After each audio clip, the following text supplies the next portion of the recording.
ನಾನು ಯಾಕೆ ಬಾಣವನ್ನು ಬಿಡಲಿಲ್ಲ ಅನ್ನೋದನ್ನು ನಿನಗೆ ಹೇಳುತ್ತೇನೆ. ಅದಕ್ಕೆ ಕಾರಣ ಇದೆ.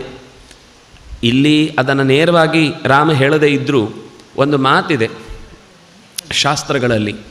ಯಾವತ್ತೂ ಕೂಡ ಅಣ್ಣ ತಮ್ಮಂದಿರ ದಾಯಾದದ ಜಗಳದಲ್ಲಿ ಯಾರು ಮೂರನೆಯವರು ತಕ್ಷಣಕ್ಕೆ ಕೈ ಹಾಕಬಾರ್ದು, ತಲೆ ಹಾಕಬಾರ್ದು ಅಂತ. ಯಾಕೆಂದರೆ ಇವತ್ತು ಅವರಿಬ್ಬರು ಜಗಳ ಆಡ್ತಾ ಇರ್ತಾನೆ, ಬಾಯಿ ಹಾಕಿ ಏನೋ ಒಂದು ಅವ್ಯವಸ್ಥೆ ಮಾಡಲಿಕ್ಕೆ ಹೋಗಿ ಅವರಿಬ್ಬರು ಸೇರಿ ಇವನನ್ನೇ ಆಮೇಲೆ ಅವ್ಯವಸ್ಥೆ ಮಾಡಿ ಇಡ್ತಾರೆ. ಅಥವಾ ಅವರಿಬ್ಬರಲ್ಲಿ ಆ ಕಾಲಕ್ಕೆ ಒಂದು ಕೋಪ ಇರುತ್ತೆ, ಸ್ವಲ್ಪ ಹೊತ್ತಾದಮೇಲೆ ಅವರಿಬ್ಬರು ಒಟ್ಟಾಗ್ತಾರೆ, ನಮ್ಮಿಬ್ಬರ ಮಧ್ಯದಲ್ಲಿ ತಂದು ಹಾಕಿ ಇವನೇನೋ ಬೆಳೆ ಬೇಯಿಸ್ಕೊತಾ ಇದ್ದಾನೆ ಅಂತ ಪೆಟ್ಟು ತಿನ್ನುವ ಪ್ರಸಂಗ ಬರುತ್ತೆ. ಹಾಗಾಗಿ ನಿಮ್ಮಿಬ್ಬರಲ್ಲಿ ನಿಜವಾಗಿಯೂ ಈ ವೈರ ಅನ್ನೋದು ಒಳಗಿನಿಂದ ನೀನು ಹೇಳಿದ್ದಿ, ಜಹಿ ಅನ್ನುವ ಮಾತು ಹೇಳಿದ್ದಿ.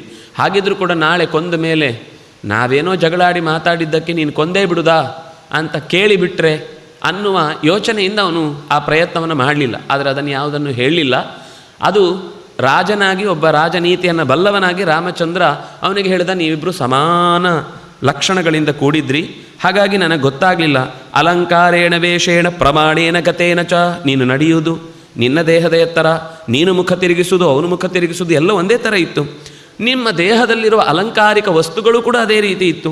ಅದರಿಂದಾಗಿ ನಿಮ್ಮ ವೇಷ, ನಿಮ್ಮ ಭೂಷಣ, ನಿಮ್ಮ ಆಭರಣಗಳು ಅಥವಾ ನೀವು ಓಡಾಡುವ ರೀತಿ ತ್ವಂಚ ಸುಗ್ರೀವ ವಾಲೀಚ ಸದೃಶೌಸ್ತ ಪರಸ್ಪರಂ, ನೀವಿಬ್ಬರು ಕೂಡ ಪರಸ್ಪರ ಒಂದೇ ರೀತಿ ಕಾಣಿಸ್ತಾ ಇದ್ರಿ. ನಾನು ಯಾರನ್ನು ಅಂತ ಗುರುತಿಸಲಿ? ಸ್ವರೇಣ ವರ್ಚ